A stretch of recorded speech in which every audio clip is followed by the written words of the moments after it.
Sesuatu yang kamu keluhkan hari ini sebetulnya bisa jadi sesuatu yang orang lain tuh desperate banget untuk ngedapetin. Iya. Dunia ini ngeri banget loh, membuat kita itu sampai ngerasa nggak punya apa-apa, nggak bisa apa-apa karena terlalu banyak hal-hal yang ditawarkan ke kita.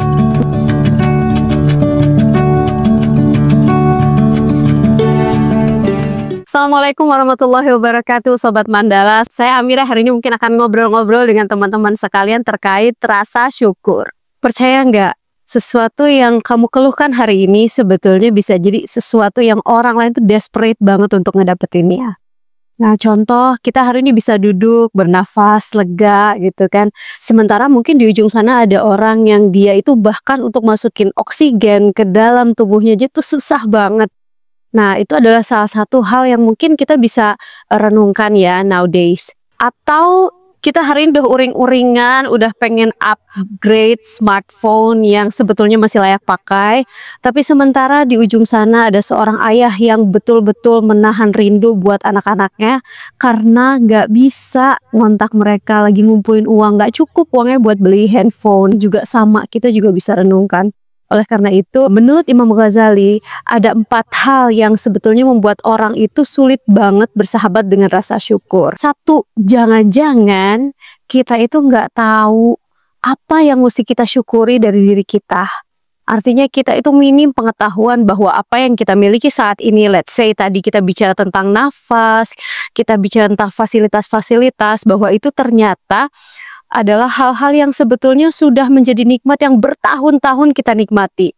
Makanya kalau Allah Subhanahu wa taala bilang dalam Al-Qur'an, wa fi anfusikum afala tubsirun, dan di dalam diri kalian sendiri tidakkah kalian tuh melihat banyak sekali tanda-tanda yang bisa kita syukuri, banyak sekali keajaiban Allah yang without it, kalau kita renungkan, kalau hal itu semua tercabut dari diri kita akan merasa sangat malang rasanya. Nah, kemudian hal yang kedua, menurut Imam Ghazali, jangan-jangan kita itu nggak ngerti apa yang tersimpan, apa yang tersembunyi di balik makna alhamdulillahirobbilalamin, di balik kata-kata bersyukur itu sendiri. Jadi kita itu nggak deep gitu memaknai apa yang ada di balik lafaz alhamdulillah. Kan kita sering ya, alhamdulillah ya aku dapat ini, alhamdulillah ya aku dapat itu. Nah, ternyata si alhamdulillah tadi nggak semeaningful itu impactnya buat diri kita.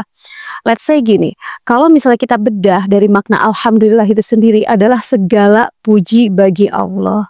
Artinya yang memberikan, yang menitipkan apa yang kita miliki saat ini itu sebetulnya bukan kita. Jadi nggak ada alasan bahwa kita tuh merasa sangat memiliki sesuatu. Nah, kalau kita itu punya cara pandang kayak gitu, kita nggak akan terlalu terluka ketika sesuatu tercabut dari diri kita. Yang ketiga, jadi kita akan bicara bagaimana hawa nafsu atau syahwat itu ternyata bisa memblokade kita dari rasa syukur. Loh, kok bisa kayak gitu? Bisa banget. Hari ini kalau kita nggak bijak mensyukuri apa yang sudah kita miliki, dunia ini ngeri banget loh. Membuat kita itu sampai ngerasa nggak punya apa-apa, nggak bisa apa-apa karena terlalu banyak hal-hal yang ditawarkan ke kita. Misalnya kayak gini, kita kadang-kadang ngeluhin juga tentang, aduh aku tuh udah pengen staycation banget, kamar ini tuh udah sumpek apa segala macem gitu ya. Terus kita scrolling Instagram, kita ngelihat bagaimana teman-teman kita tuh lagi jalan-jalan, have fun di sebuah tempat yang menawarkan berbagai macam fasilitas dan kenyamanan. Pada akhirnya apa? Diri kita itu selalu butuh untuk di-feed dengan kenyamanan yang lebih tinggi lagi, lebih tinggi lagi, lebih tinggi lagi. Nah, itu tuh ngeri nggak sih? Jadi hari ini apa yang kita miliki, kalau misalnya tadi kita punya fasilitas di rumah, kita punya tempat tidur yang katakanlah dia itu udah reot sekalipun, tapi ketika tidur kita tetap sebetulnya bisa nyaman loh. Sama kok tidurnya merem kayak misalnya kita lagi tidur di sebuah hotel di Burj Al Khalifa ya, di Dubai kan. Sama aja sebenarnya. Kemudian yang terakhir, yang keempat itu, yang jelas tidak lain dan tidak bukan musuh bebuyutan kita adalah syaitonir rojim.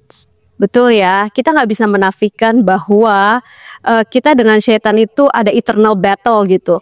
Ada sebuah pertarungan yang tidak kunjung berakhir sampai berakhirnya dunia ini. Termasuk gimana setan itu berupaya untuk menjauhkan rasa syukur dari dalam diri kita. Itu kan udah janjinya setan banget ya. Kalau di Al-Quran tuh disampaikan bahwa Aku akan datangi manusia itu dari depan, dari belakang, dari kanan, kiri, atas, bawah. Dan engkau ya Allah tidak akan mendapati kebanyakan dari manusia itu akan bersyukur.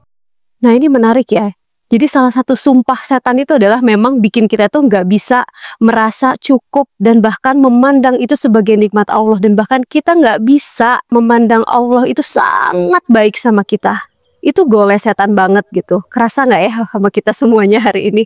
Aku ngerasa banget. Nah berarti apa yang harus kita lakukan ya? Supaya hal-hal semacam ini itu nggak menjadi satu problem yang berkepanjangan. Bahkan jadi sesuatu yang sebetulnya merusak hari-hari kita yang seharusnya produktif itu. Karena kita tadi lupa bersyukur. Kan kalau kata Allah itu adalah fadhkuruni azkurukum washkuruli wala takfurun. Kata Allah, ingatlah aku, maka aku akan mengingatmu. Dan bersyukurlah kepadaku dan janganlah kamu itu kufur. Nah ini menarik ya, apa sih kaitannya syukur sama kufur? Kufur itu kan kita kesannya kalau misalnya kita belum mengkaji, kufur itu seperti kayak misalnya kita tuh nggak mau ngikutin Islam. Kafir lah ibaratnya. Padahal kufur itu, dasar dari kufur itu adalah kafaro yang artinya to cover. Bahkan bahasa Inggris pun itu menyerat dari bahasa Arab cover, artinya menutup.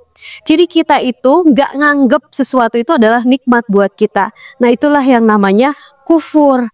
Makanya kata Allah tuh bersyukur. Terus kamu tuh jangan menganggap apa yang kamu miliki saat ini tuh nggak ada apa-apanya. Nah itu nggak boleh kayak gitu. Dan yang terakhir, ini pasti kalian mau banget ya. Coba untuk bersyukur, karena Allah itu bilang, la in syakartum, jika kamu bersyukur, la azidannakum, maka aku akan tambah nikmatmu. Coba, itu kan yang kita mau, kita semua pasti mau kayak gitu. So, selalu bersyukur ya, mudah-mudahan kita dikasih rasa untuk bisa seperti itu sepanjang waktu. Wassalamualaikum warahmatullahi wabarakatuh.